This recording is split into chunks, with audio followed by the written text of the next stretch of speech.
गेल्या 3 पिढ्यांपासून काँग्रेस पक्षात एक निष्ठेने काम केले, परंतु हे करीत असताना कुठेतरी तालुक्याचा व कार्यकर्त्यांना देखील विचार करावा लागतो। त्यामुळे परिस्थितीनुसार निर्णय देखील घ्यावा लागतो। आपण सर्वांनी मांडलेल्या भावनांनुसारच निर्णय घेईल, तसा निरोप उद्या सकाळी देईल, असा संदेश माजी आमदार कुणाल पाटील यांनी संवाद मेळाव्यात बोलताना दिला।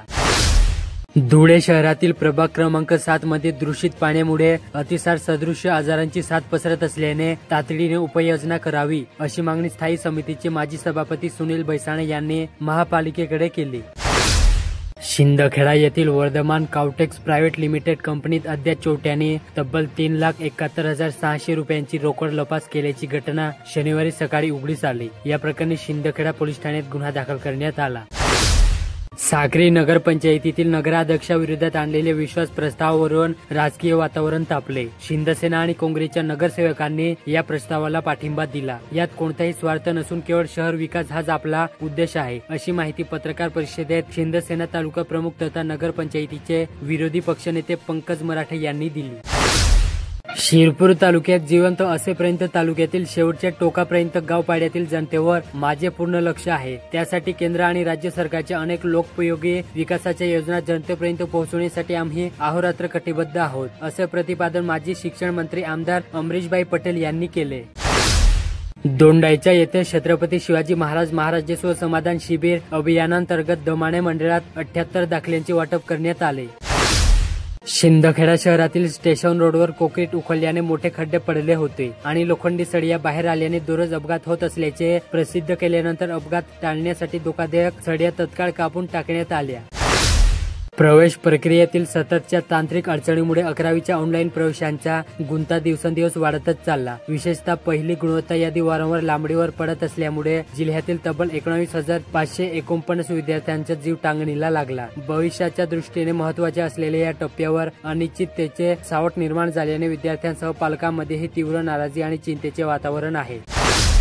धुळे येथील SVKM अभियांत्रिकी महाविद्यालयातील मेकॅनिकल अभियांत्रिकी विभागाच्या B.Tech अंतिम वर्षातील विद्यार्थ्यांचा निरोप समारंभ संपन्न झाला। यावेळी प्राचार्य डॉ. निलेश ताडुके यांनी विद्यार्थ्यांना पुढील वाटचालीसाठी शुभेच्छा दिल्या। शिंदखेडा शहरातील व परिसरातील विविध रस्ता दुरुस्ती व निकृष्ट दर्जाच्या कामाची चौकशी करावी, यासाठी उद्धव सेनेचे उपजिल्हाप्रमुख शानाभाऊ सोनवणे यांच्या नेतृत्वात बांधकाम कार्यालयाच्या पायरीवर ठिय्या आंदोलन करण्यात आले। यावेळी उपअभियंता AB पवार यांना निवेदन देण्यात आले। साक्री तालुक्यातील कासारे येथे पारख परिवार व कांतालक्ष्मी शाह नेत्रालय नंदुरबार यांच्या संयुक्त विद्यमाने राजश्री छत्रपती शाहू महाराज जयंती व सामाजिक न्याय दिनानिमित्त गुरुवारी मोफत डोळे तपासणी, मोतीबिंदू शस्त्रक्रिया शिबिर तसेच रुग्णांना फळ वाटप व व्यसनमुक्तीवर प्रबोधन कार्यक्रम बालाजी मंगल कार्यालय येथे पार पडला। शिरपूर तालुक्यात 28 दिवसात 210 मिमी पावसाची नोंद झाली। तालुक्यात मे महिन्यात झालेल्या अवकाळी पावसामुळे तालुक्यातील 712 शेतकऱ्यांचे 620 हेक्टरमधील पिकांचे मोठ्या प्रमाणावर नुकसान झाले। दरम्यान जून महिन्यात झालेल्या पावसामुळे तालुक्यातील खरीप पेरणी सुरू झाली आहे। शासनाच्या विविध योजनांचा लाभ शेतकऱ्यांपर्यंत जलद गतीने मिळावा तसेच सर्वसमावेशक डिजिटल पायाभूत सुविधा निर्माण करण्यासाठी एग्रीस्टेक योजना राबवण्यात येत आहे। सरकारी योजनेचा लाभ घेण्यासाठी फार्मर ID बंधनकारक केले। असे असतानाही साक्री तालुक्यातील 1,24,884 पैकी 50,380 शेतकऱ्यांनी नोंदणी केली। 60% शेतकरी फार्मर ID न काढल्याने आता कृषी विभागाला नोंदणीचे मोठे आव्हान आहे। साक्री येथील कृषी विभागाकडून शेतकऱ्यांनी फार्मर ID तयार करण्यासाठी शेतकऱ्यांना आवाहन केले होते।